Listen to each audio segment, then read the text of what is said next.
Hi, so this is another conversation in Vital Conversations in Mental Health, with kind of a sub-theme of creating safe spaces in mental health settings. Um, and today I'm going to be talking with a friend of mine, Chris, um, around the topic of space and stillness. So um, I met Chris recently, and we had this really wonderful kind of mutual appreciation for the importance of space and stillness in a person's life. And this is something that's been really important in my life. And Chris's words when something like, um, I orientate myself energetically to space and stillness on a regular basis. And this really, really helps me in my life. Mm. And those words really, really resonated with me because that's something that I also do. But there's very few people who I can talk to about it because Mhm. it's quite a rare topic. And I think, in fact, it's quite a rare experience for a lot of people because many people are very much caught up in the content of their life and their thoughts. So that's a kind of a background as to why I invited Chris for this conversation. So welcome, Chris. I'm really, really looking forward to hearing more about your perspective on this topic. Thank you, Brian, for that kind introduction. I look forward to talking to you about this topic, which I think is it's an important one in the kind of modern world we live in, which is not oriented to either space or stillness. Um, I feel it's something that we need to almost reclaim for ourselves, and that's going to be part of one of the things that I'll talk about Yeah, this morning. wonderful. So I'm gonna, I guess, maybe ask you a little bit. Well, I guess first of all, what do you mean by space or stillness? I think that's a good place to start because this might be really fresh territory for some people watching. Yeah, that's a very, very good question, and I think there are different answers depending on how you approach it. But let me give you a flavour of those two things. And the space and stillness for me are different things, but they're interrelated. So space is it's kind of has a sense of emptiness, a sense of possibility. Uh, it's a kind of has a physical sense. So, for example, we know when we're in a place that feels spacious, there's not much there, um, or it's also a feeling within ourselves, um, and so something within the body, within our heads, and again, that's a kind of feeling. It's a kind of can be either a kind of kinesthetic feeling, so it's something I actually feel physically, or it's a kind of a mental feeling, let's call it that. So that's how I feel. And space for me is something that's it's a very natural, very kind of elemental thing. And one of the things we learnt, Brian, at the weekend we've just been at is that in some cultures, space is really treated as an element. It's like water and air and fire. It's an elemental quality, and therefore it's something that's very natural to us. And part of my background, just to tell you a bit about myself, is I had a science background and I did a PhD in quantum chemistry, actually. So once you get to the microscopic level, space is pretty much most of what there is, because although we have bodies that we think are kind of physical bodies and they're kind of three-dimensional and weighty and dense, when you start thinking about them microscopically, actually they are just fundamental particles, mainly swimming around in lots and lots of space. So from a if we feel that our bodies are spacious, then it's because they are. That's just a physical reality. So it's a kind of natural thing. And so that's really space, introducing that. Stillness for me is something a bit different. So if space has that sense of emptiness, stillness is a much more kind of dynamic, much more full place to be in.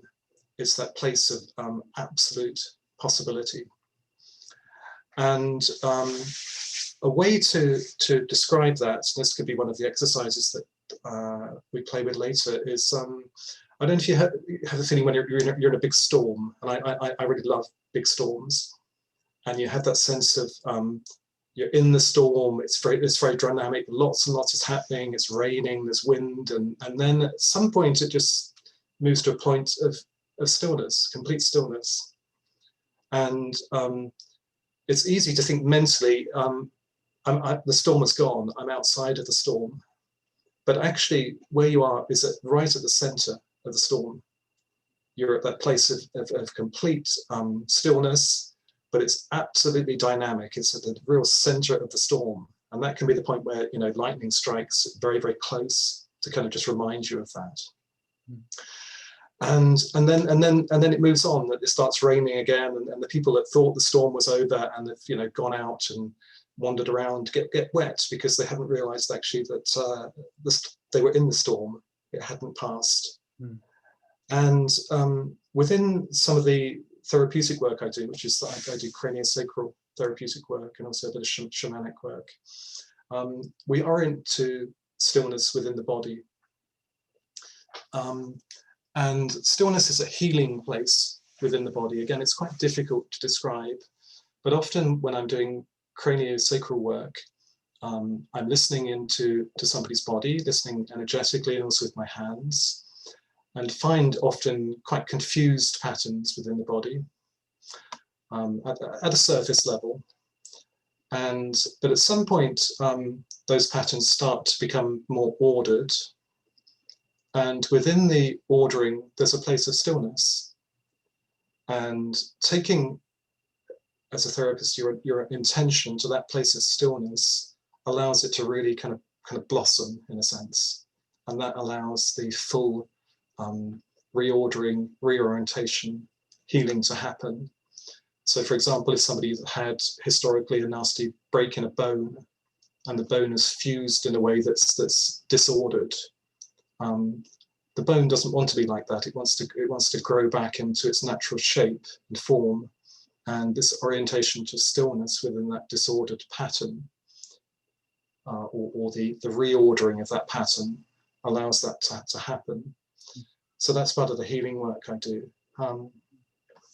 Another way to think about stillness is kind of look at animals. I live in the countryside in Dorset, and if you look at an animal like a deer or an owl, if you're lucky enough to see one, they spend most of their time in stillness. They're very still. They're alert, and when they need to move, they can move very quickly.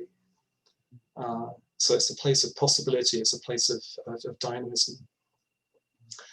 And so therefore we have those two things coming together: the space, which is kind of about emptiness, and the stillness, which is about, for me, dynamism, and possibly you can think of it as fullness. There's a kind of sense of possibility there. And the relationship is a bit like the kind of yin-yang relationship, which is that kind of metaphor. The two coexist, and they're related to each other. They're not the same, but both are very necessary. So that's just introducing the topic.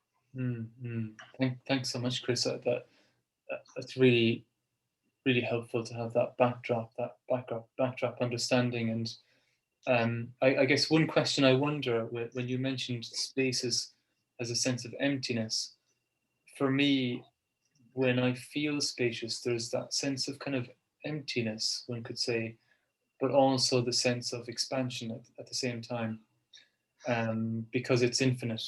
And I think that's kind of what you're describing, almost like at a molecular level. You can kind of sense that even at a planetary level, that our planet is just in this vast ocean of space. Yeah. There's lots of objects in that ocean of space. Yeah. And then to bring it down to a more kind of mundane, everyday life, experiential process, like I often, in Alexander work that I do, we often orientate ourselves a lot towards objects in space. So we are perceivers of objects in space, and at the same time, simultaneously, we are an object in that space as well. We happen to be a perceiving object, you could say.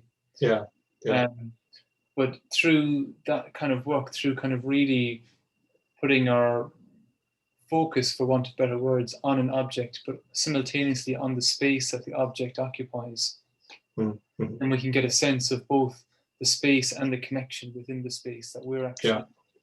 actually inherently connected with, for example, the chair, even the laptop I'm looking at. Yeah. But then there's also space around that object and space around us. Mm-hmm. So I'd just be interested to hear your kind of thoughts on that idea that it's expansive and inclusive, perhaps. Yeah, and I think for me, when you said that, my sense is what you're feeling is that coexistence of space and stillness, and that relationship there. Mm. So what I find is that when you orient to space, either kind of mental space or physical space, or however you do that, then almost naturally through doing that, you're going to orient to stillness, and that's that sense of expansion and possibility, because the two are always there coexisting. Mm. And I'm going to challenge you on one thing you said. Real life is not mundane and ordinary. Mm. Actually, we're always in this kind of place of possibility and aliveness. And even in kind of the experience you have, you're walking a dog and your dog doesn't do what it wants you to do. That's an alive experience there, and there's possibility there. And the night sky as well. I think for me that's one of the best places to experience, or kind of if you're going to do an exercise, to experience this sense of both space and stillness together. Spending time outside at night, orient to the sky, orient to that feeling of just being outside at night, preferably in a park or somewhere where there's not so much light around. And there's both of those things there, almost the gaps in between are the space, and then there's the stars can be the stillness, the kind of dynamic aliveness. And often, physically, when we look at stars, we're looking at something that perhaps doesn't exist anymore. We're looking at the light of something that is gone. So there's that kind of very interesting relationship there. We're experiencing something that it's not there anymore, but it is there for us, which is really wonderful. So part of the shamanic work I do is really, again, this is a different subject, but oriented to that sense of, we live in this kind of animate, amazing world that's completely alive, and everything is alive.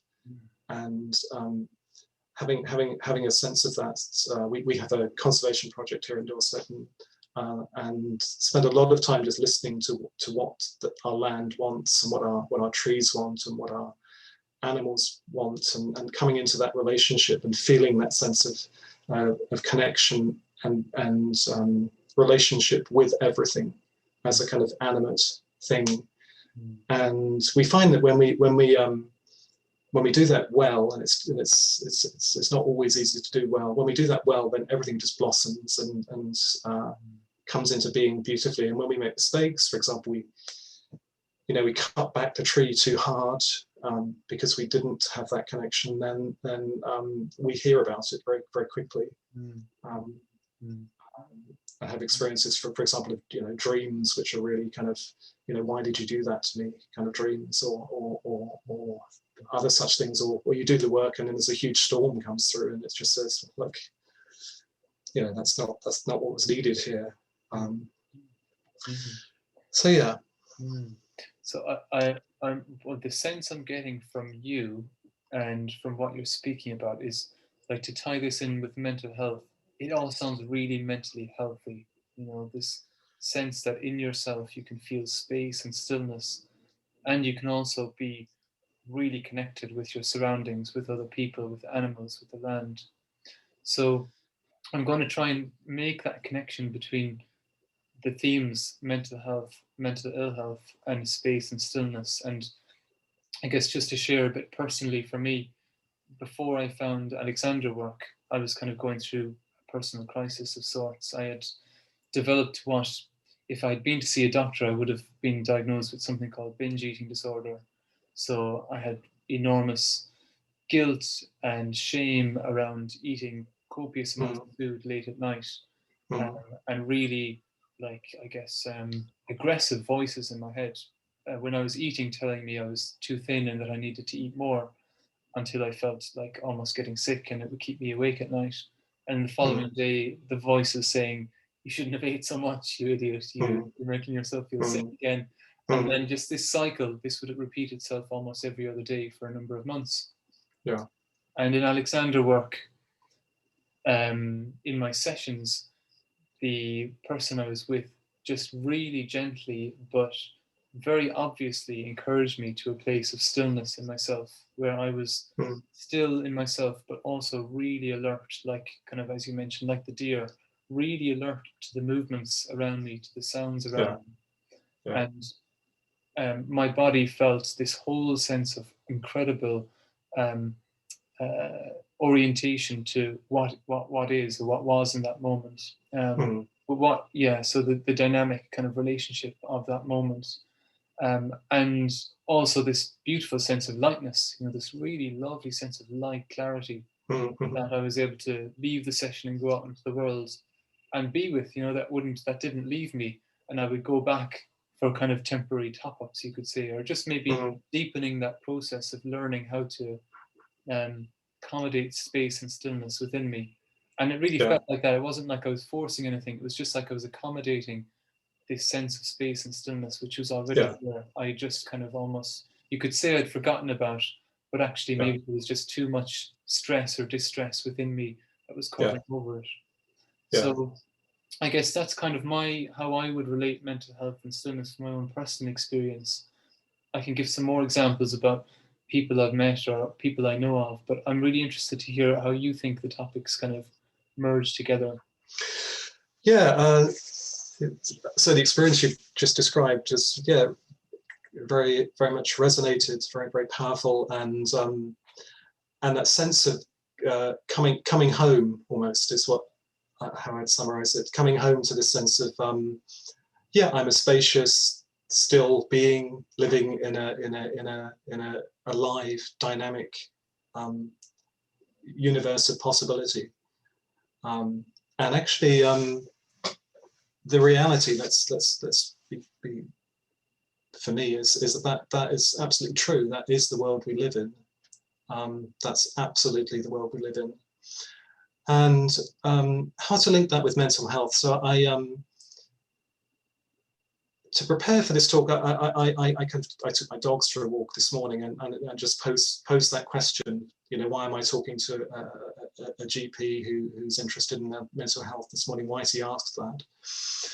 And the answer that came through this morning was this. I feel that within myself and perhaps within society as a whole, one of the reasons we don't feel mentally healthy is that we've lost that connection to stillness and space. And it's more than that. We haven't just lost it. It's systematically being taken away from us. And think about how we spend our time often these days. And you mentioned the word content at the start of the talk. I can't remember the context, but a lot of the time that we're consuming content either on TV or on social media or in music. And the way that the content is these days has changed really substantially from certainly how I remember as a child. I was a child in the 70s. There's more of it. It moves way more quickly, and there are very few gaps in between. So if, for example, you're on your phone and you're consuming content of some whatever kind it is, messaging, texting, YouTube, whatever, it's there, and it's constantly there, and you're flicking from one thing to the next, and that's your experience. There are no gaps in between. The way that movies are these days, movies used to be slower, and there were lots of gaps in between, and that was really welcomed. These days you go to watch a movie, a mainstream movie, and it's just bang, bang, bang, bang, bang, bang, bang, bang. And it's like that for, you know, an hour and a half, and you come out of it feeling completely overwhelmed, absolutely overwhelmed. And we're doing this day in, day out, many hours a day, and we're in a state of overwhelm. It puts us almost into a kind, almost like a vegetative state, almost like a sleep state.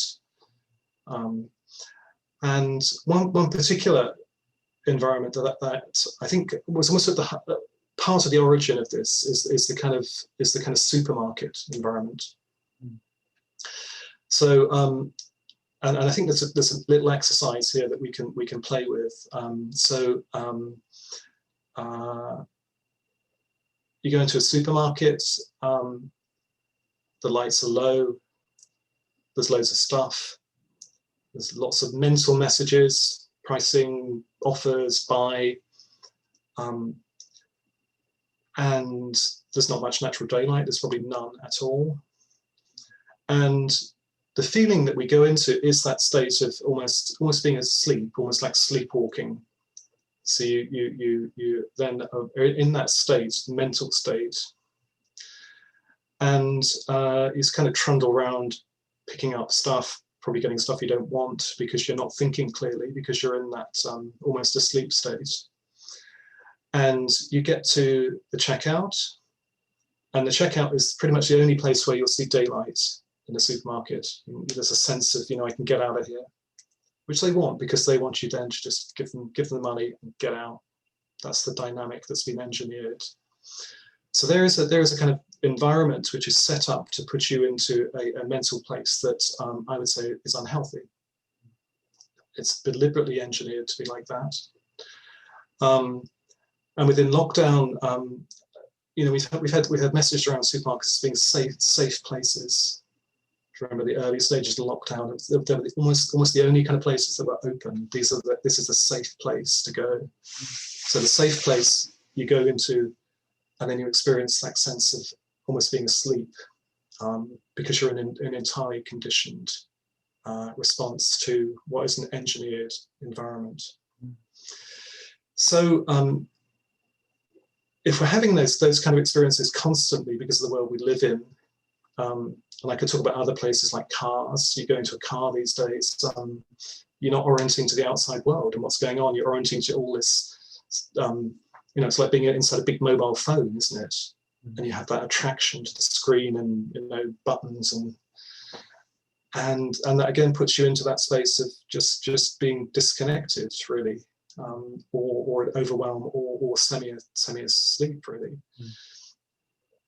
So that's the kind of world we live in, and it's not spacious and it's not still, and that's because of systematic choices, I'd say, from the people that design the supermarkets and design the cars and make the films.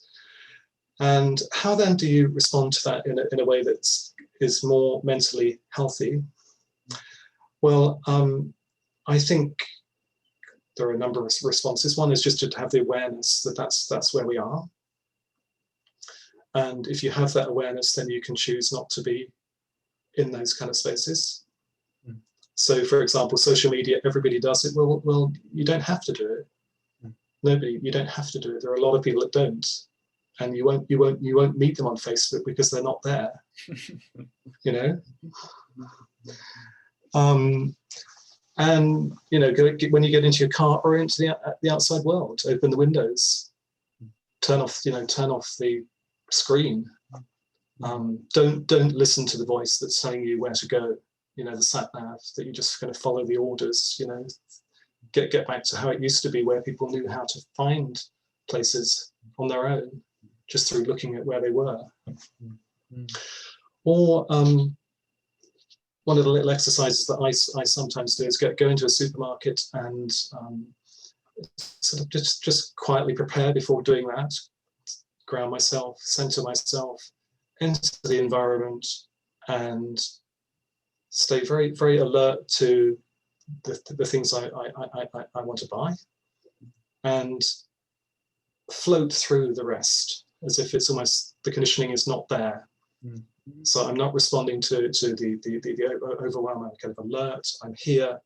I'm going to pick up the whatever I want to buy, and then when I'm checking out, I'm orienting to the person that's there with me. So there is actually some sort of interrelational sense, or when I'm shopping, I'm orienting to the people that are there because there may be actual friends there that I want to talk to.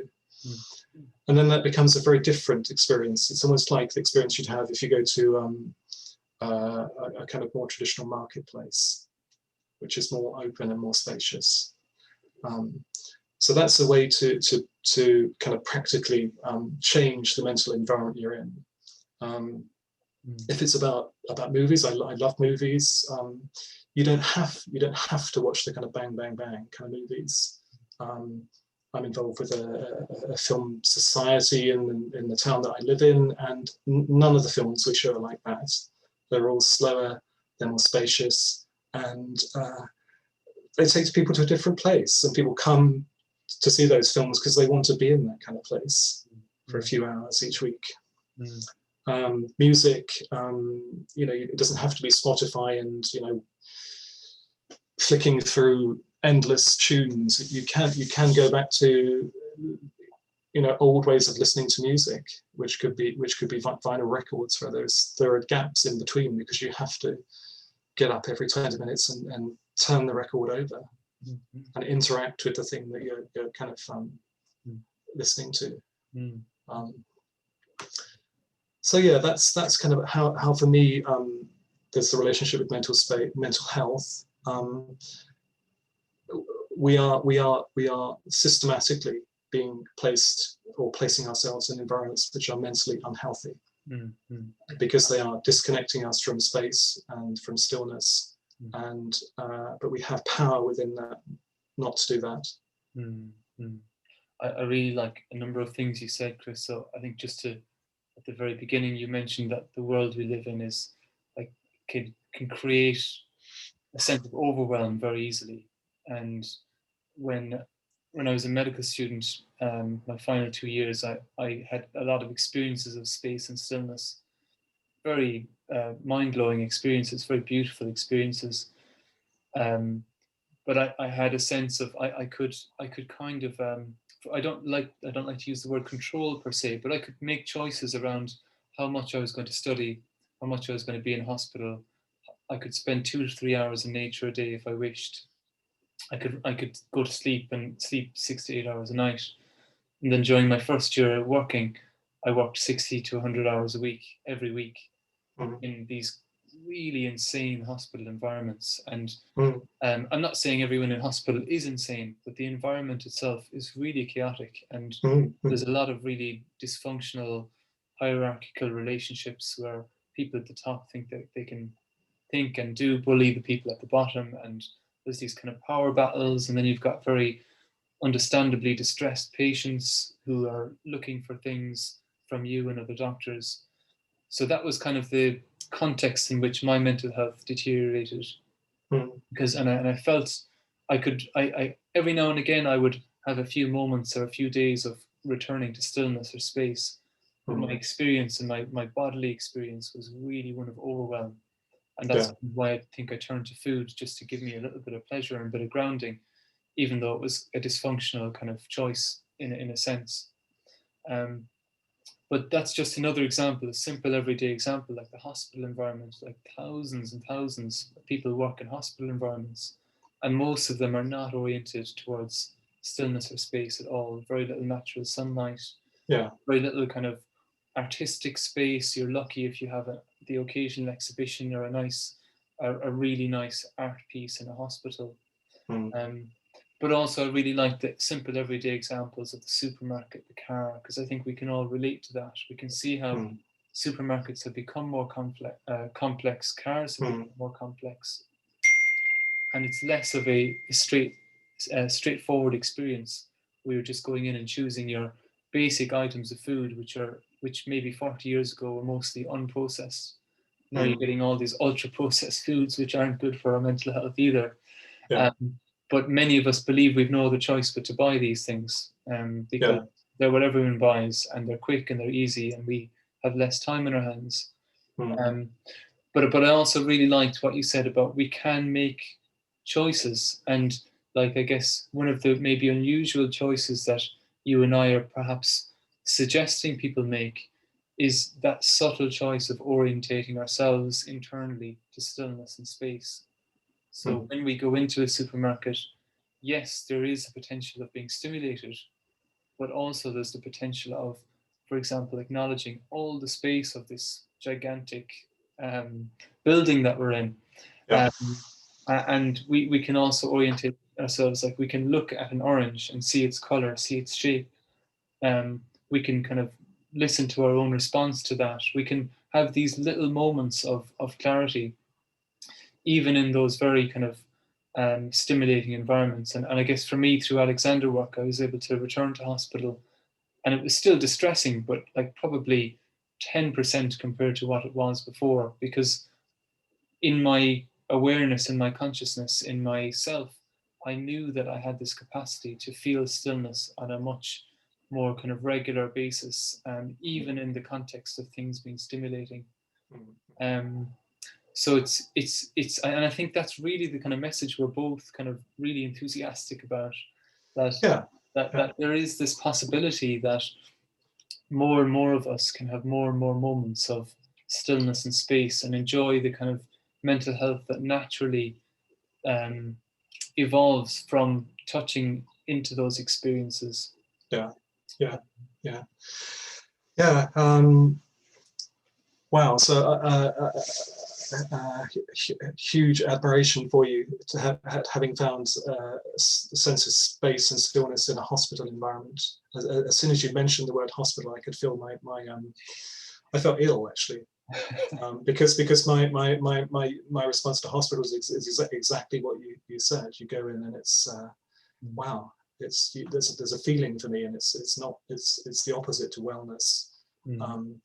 So if you've managed to find a sense of stillness and well-being in that kind of environment, I'm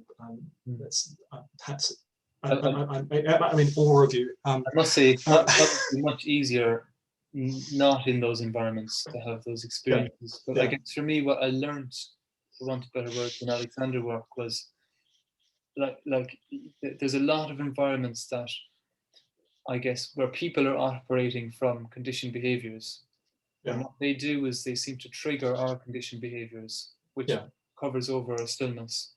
yeah, So, yeah. I agree. and what we I learn in agree. Alexander work is to notice the moment that that's been triggered, not Yeah, do anything about it, and just yeah, return to what's actually present. Return yeah. to, for Absolutely, example, the support of the absolutely. ground through your feet, or the actual the real kind of things that you can see. So a person's eyes, or the color or shape of a room, like those really kind of ordinary stimuli, rather than kind of like thoughts that I need to do this faster, or this person's going to die if I don't X, Y, Z. Like Yeah, yeah, they're all thoughts which like may be important to some degree, but if they're if they're running the show, then it just means that you've got no stillness, you've got no space. And in yeah, actual fact, in my experience, you're less intelligent. You're able to make less intelligent choices, yeah, in, yeah, in a work context or otherwise. yeah, yeah. Food is a really interesting one, and I think you're right to mention it, because one, actually one of the things I remember you doing at the weekend was picking up a label I think it was a pack of yogurt, and just going through the list of ingredients, and it was a very long list, and it didn't feel like a very spacious list at all. Just wondered how they managed to put so many ingredients into something which is basically milk that's cultured and gone a bit sour. Where did all the other ingredients come from? But again, food doesn't need to be like that. You can choose simple ingredients. Fruit and veg are a good place to start, and just make your own recipes, and keep it very real. So there isn't that kind of complexity and the industrialization and conditioning which goes with that, coming into the food that you're eating, because food has energetic qualities. And if the qualities that we're eating are crowded and complex and industrial, then we're going to have a different experience of food from if we're just eating something that's simpler and more kind of natural. And growing food, of course, is the other thing you can do to really introduce different qualities to the food you eat. And it's clearly it's easier to do if you live in the countryside and you have land, but you know, just growing herbs, even if you live in a town, maybe in a flat in the town, and then you can because there's a sense of tending and a sense of attention to that thing that you're growing, and you're growing it in relationship to yourself. You have that relationship with the seed that you plant and the plant that you water and care for. Then when you eat it, that's what that relationship continues. It's almost like you're creating something just for you. And if you attend to that in a still and spacious way, then those qualities will come through in that thing that you're eating, that you've nurtured. It's interesting that you mentioned that, Chris. I guess what comes to mind for me is that even the fact that you're talking about the kind of relationship, obviously, between like growing something and eating something that's natural, but to me there's an undercurrent of like just seeing the interconnectedness of things. And like if you're really if your mind is really busy and there's a real difficulty accessing space and stillness, you tend, like from my own experience, I tend to feel really isolated, really contracted, and I can't see how things are related, because my kind of narrative mind, which is making things out into fragments, can't see the bigger picture in any way. And I think it's kind of like another side effect of accessing space and stillness, that you can see the interconnectedness of things more often, and that leads you into making different choices. Because you're going to know that if something has 25 ingredients in it, then there's a background where, okay, that's going to be, you know, that's not going to be healthy. You kind of almost know that intuitively.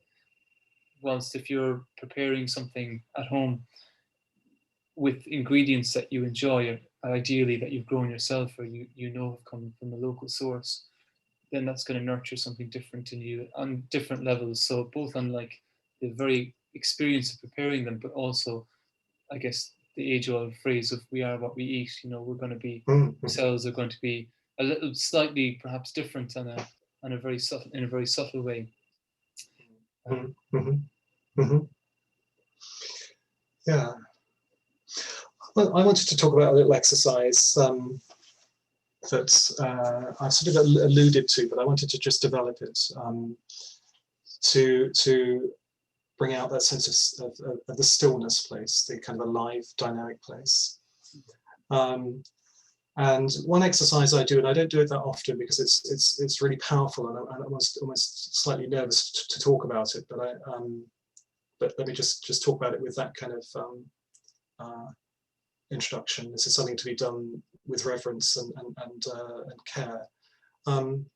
So one thing I do is and it's the perfect time of year to do it, is I find a place outside. It's at night. The skies are clear. The next 2 weeks are perfect. The skies are clear. And if you're in a place where there's not a lot of light, there'll be stars there. And the exercise is essentially this. So orient yourself first, orient to your own body. Just ground yourself, feel that connection with the earth. And then gradually open up to that sense of here I am, and there's this huge spacious expanse above me. And then orient to that sense of actually it's not above me, it's here, and I'm related to it. I have a relationship to it, and in a sense it's part of me. And that sense of part of me, again, just coming back to my science background, is true, because we know that where we all come from is that the Big Bang moment, the birth of a universe. We are kind of, in a sense, we are stardust. We are made of stars. And the exercise is you orient to the expanse, and then you place your hand like that, and you just allow yourself to it seems strange, but just kind of feel the energy of the stars. And if you do it carefully with a sense of openness and space, you will begin to realize that actually you can feel the stars. You can feel that sense of energy coming off them, not coming off them, but from them, yeah. And then feel the star that you feel most attracted to. There'll be different qualities to each one. And then when you find that one, just kind of do something to come into relationship with that quality. So it's not the star and you, it's you are there together. And then move your orientation from being this kind of orientation to this kind of orientation. So here I am, I'm in full relationship with you. We are not separated. And then just see what happens and see what that feels like. And what I hope you feel is that sense of connectedness to a star that's many miles away. And I can't tell you what that feels like, but I know, and it's a wonderful thing to feel. And it's something to do not very often, because the feeling is a very powerful one. But it does give you that sense of stillness and of connection and of the real dynamism within stillness. Because a star is a very dynamic thing, but it's also a very still thing. And we feel that as soon as we go out at night, we feel that sense of stillness. So that's one little exercise that I'd recommend to do occasionally. And if it doesn't work first time, try it again. And if you think it sounds crazy, then don't do it. Do something else. I will certainly try it. I'll certainly try it. I might share another little exercise, because it's reminded me of one that I practice. I've done with the stars, but also with other objects, for want of better words, to call the star an object. But it's got to do with, and we can do this now. So you can, you or anyone watching can just find something in your room, not the screen. So find something in the environment you're in to simply look at. So an object to focus your gaze on. And notice how the object comes to you naturally and effortlessly. So in order to see that object that you're seeing, you don't need to make any effort. Your eyes don't need to make any effort. Your brain or mind doesn't need to make any effort. It's simply coming in through your eyes into your visual awareness. And what you can do now is place a hand on the back of your head. So what I call the occiput. So just the very back of the head. And just kind of as a background appreciation, you can think that the object that you're seeing is somehow coming through your eyes, through different circuits, and is actually coming into awareness at the back of your head. So in a really odd way, the object that seems to be out there is actually where you're touching now. That's where it actually is coming into awareness physically at a kind of, you could say, at a chemical level. So what you might find now is this sense of unusual kind of connection, that how can the object be both out there and in here? And as a kind of follow on to this experiment, you can do one of two things. We'll do both of them. You can point to the object that you're looking at, but you're still looking at the object. But in the periphery of your vision, you'll also see the tip of your finger and your hand. And you'll notice that the tip of your finger also seems to be out there in the same way as the object is out there. But again, you can have just a subtle kind of recognition that actually the tip of your finger is somehow also at the back of your head. That's where it's coming into visual consciousness or visual awareness.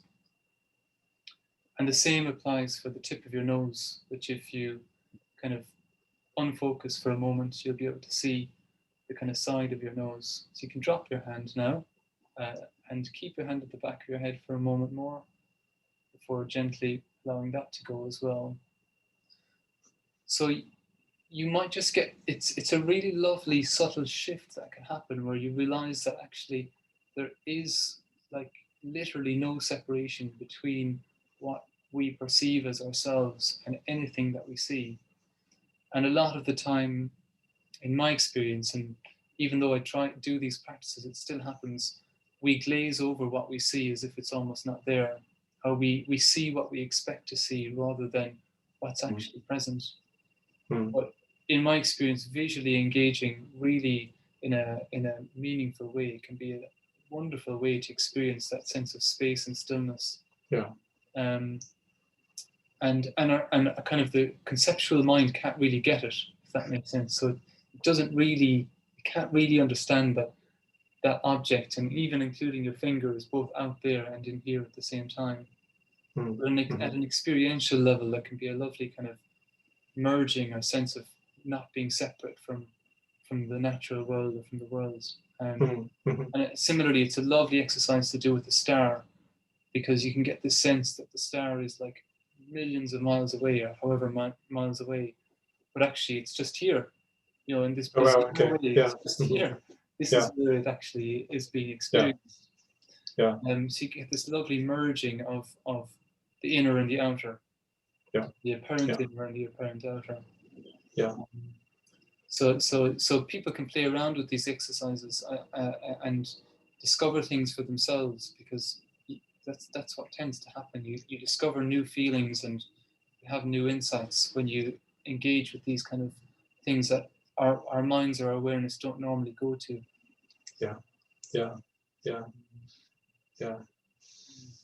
Wow.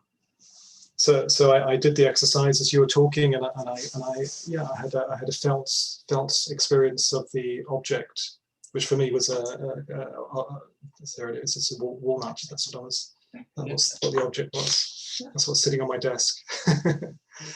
and kind of listening to you there, I kind of, it was taking me back to a much younger place, and the kind of game exercises, let's call them games because they have a playful element as well. The kind of games we were playing there are kind of games that children just play all the time, very naturally. There's that sense of experimentation and what does it feel like, and giving attention to something for quite a long time, because I really want to give it attention and to experience it. And so I think what you're describing there is again, it's just kind of natural thing. It's kind of, again, it's coming home, possibly nurturing that inner child that we are, you know, we truly carry within us. So nice exercise. So we're just approaching an hour now, Chris, so we'll probably start finishing up, but perhaps you have some kind of final words, perhaps, or maybe some suggestions for people in around the theme of space, stillness, and mental health.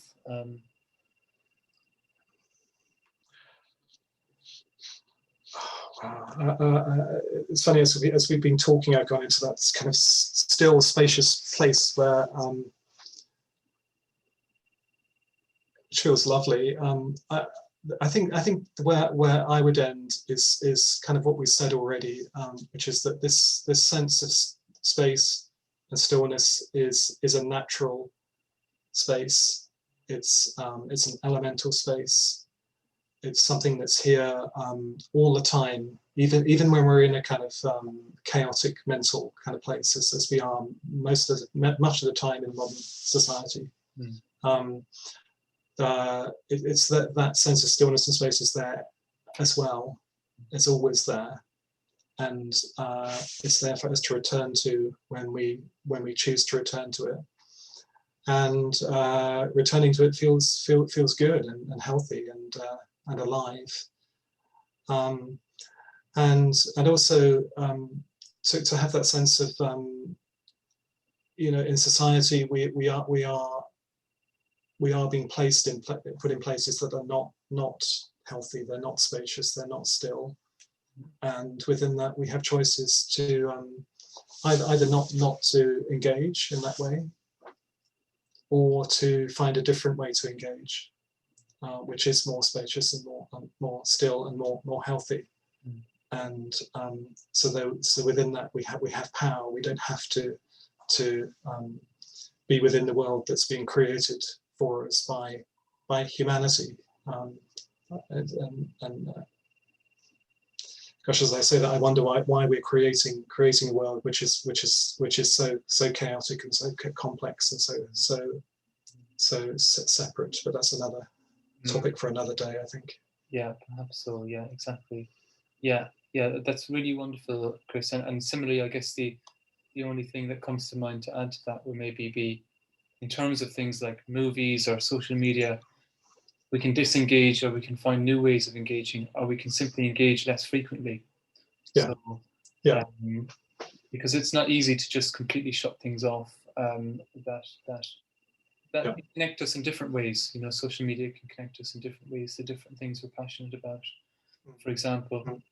But yeah, I hope this roused people's curiosity, and the topic of space and stillness and mental health is not discussed very often. So I hope it roused people's curiosity. And if people have any questions for me, or perhaps for Chris, then you can contact me. I can put you in contact with Chris, if that's okay with you, Chris. Yeah, sure, that's fine. Yeah. So I think that's a good note to leave on. Yeah. Yeah. Thank you. I'm just going to press stop recording now, Chris. Thank you, everybody, for watching. Thank you.